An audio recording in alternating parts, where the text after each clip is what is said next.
Bismillahirrahmanirrahim. Dari Aisyah radhiyallahu anha beliau berkata, "Dakhalat Hindun bintu Utbah imra'atu Abi Sufyan ala Rasulillah sallallahu alaihi wasallam.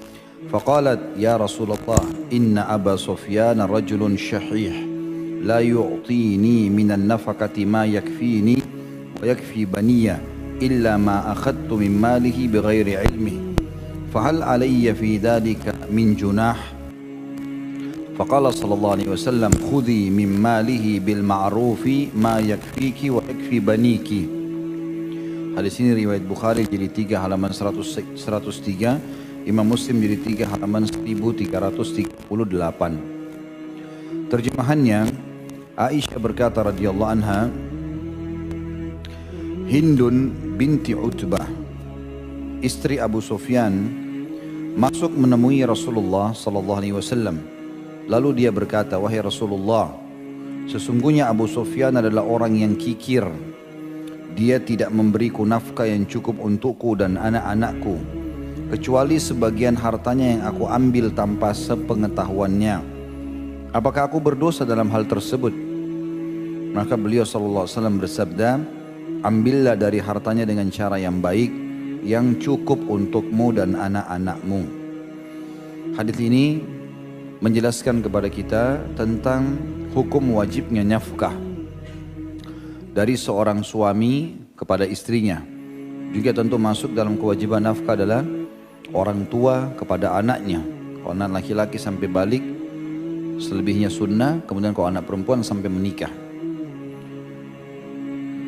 Diambil dari potongan sabda Nabi SAW kepada Hindun binti Utbah radhiyallahu anha, "Kalau boleh kamu ambil harta suamimu walaupun tanpa sepengetahuannya, tapi yang cukup untukmu dan anak-anakmu." Artinya tidak boleh kamu zalim, tidak boleh mencuri, nggak boleh merekayasa.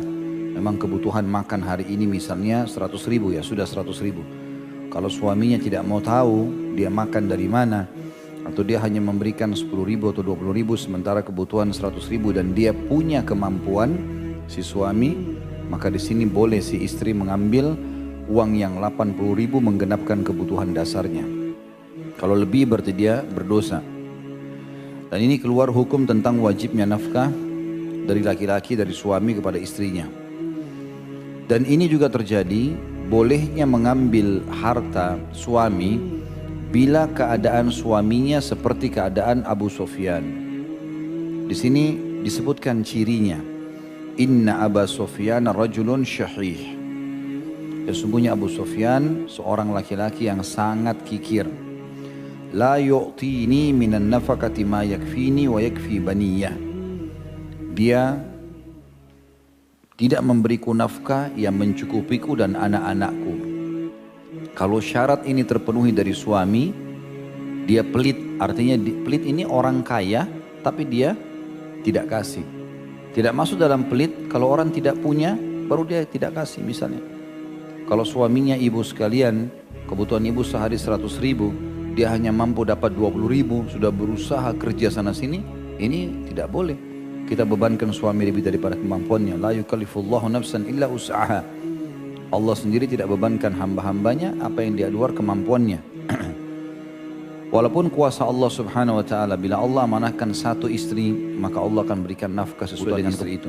Allah karuniakan anak satu, Allah karuniakan anak dua, masing-masing akan ada rezekinya sendiri. Allah datangkan rezeki itu. Allah subhanahu wa ta'ala mendatangkan rezeki itu. Jadi kalau keadaannya bukan seperti Abu Sufyan di sini pelit, plus lagi memang kalaupun dia memberi, dia hanya memberi yang tidak cukup buat istri dan anaknya. Tapi kalau keadaannya tadi saya bilang tidak mampu, memang lagi sakit, ya, dia tidak punya pekerjaan, baru di PHK dan bangkrut usaha dan seterusnya, ini tidak masuk dalam bab pelit. Karena pelit itu hanya diistilahkan bagi orang yang punya tapi tidak mau kasih. Di sini juga Abu Sufyan bukan tidak kasih sama sekali, dia kasih tetapi tidak cukup. Dan Hindun sudah bicara, ini tidak cukup loh. Abu Sufyan tidak mau tahu. Sudahlah, pokoknya atur saja. Maka Hindun terpaksa Tidak ada solusi lain, dia tidak ada pekerjaan. Maka dia terpaksa mengambil uang Abu Sufyan diam-diam. Ya, entah di bajunya, entah di mana tempat penyimpanan uangnya. Lalu dia izin kepada Nabi SAW, ya Rasulullah, dosa enggak? Mencuri enggak ini? Kata Nabi SAW, tidak. Boleh kau ambil, tapi secukupnya saja, yang memang dibutuhkan oleh kebutuhanmu dan